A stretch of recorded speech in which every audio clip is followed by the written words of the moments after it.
The Cannes Film Festival gets underway. It's the world's most coveted showcase of cinema. The stars always come out for a red carpet moment on the Croisette. And we, of course, have a spotting film buff team down there, going from screening to screening on a relentless quest to bring exclusive insight into an event that shapes the world of cinema. And leading that team, Emma Jones, our regular contributor as film critic, joins us now live. Emma, a very good evening to you. This sentence of Gérard Depardieu. Depardieu, for many people, of course, really embodying French cinema on an international scale. Has it had an effect where you are, this sentence? Yes, indeed. I mean, it's the opening day of the Cannes Film Festival. The Gérard Depardieu verdict is handed down the same day. A pure coincidence, of course. Nevertheless, as you say, with a name as big as his, it's bound to have some effect. The international jury usually holds a press conference on the opening day of the film festival. And of course, straight off, there were questions to the head of that jury, the very famous French film actress Juliette Binoche, who is head of the jury, thus speaking for the jury. And she was asked about it. Now, she said along the lines of that he was not sacred anymore, which I think was quite a clever way of putting it, really, and referring to his status within French cinema and perhaps how far he's fallen from that pedestal.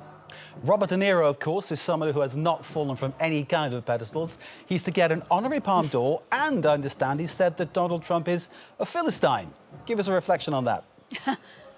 Well, something on those lines, yes. I mean, the opening ceremony has just happened and Robert De Niro has his Palme d'Or. Robert De Niro is just known as a very strong President Trump critic. He had incredibly warm words for the Cannes Film Festival when he got his Palme d'Or and said they were all part of the same community of storytellers.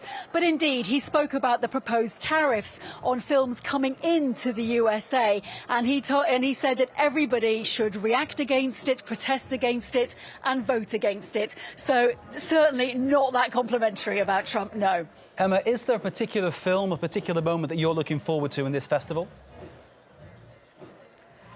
Oh, so many moments in this festival that I am looking forward to. I should really mention I'm a French filmmaker who has previously won the Palme d'Or. That's Julia Ducournau. And she won a couple of years ago for Titane. You know, she was one of the very first female filmmakers to take away the Palme d'Or.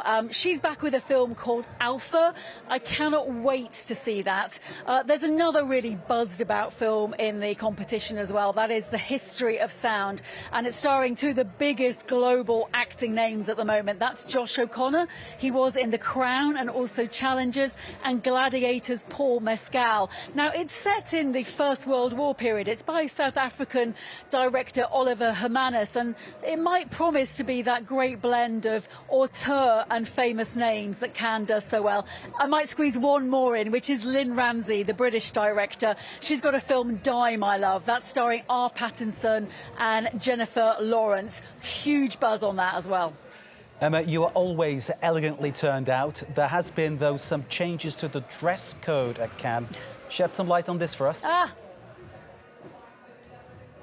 Yes, well, Cannes does love to ban things. I mean, we all know, in terms of, you probably heard that it banned selfies a few years ago. And a few years back before that, it seemed to have banned the idea of flat shoes for women on the red carpet. There was a bit of an outcry about that. And now it's just smart shoes. You can either be in heels or flat shoes. Anyway, this year, the fashion for sheer clothing, for so-called nude dresses that a lot of A-listers have been wearing around and about Hollywood, that is something that Cannes does not want to see. It says it wants its people on the red carpet to be elegantly and decorously dressed. So no new dresses. Be warned if you're making an appearance at this year's festival.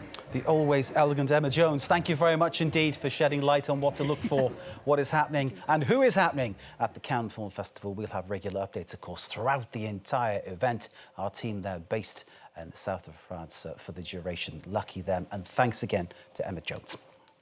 It's time for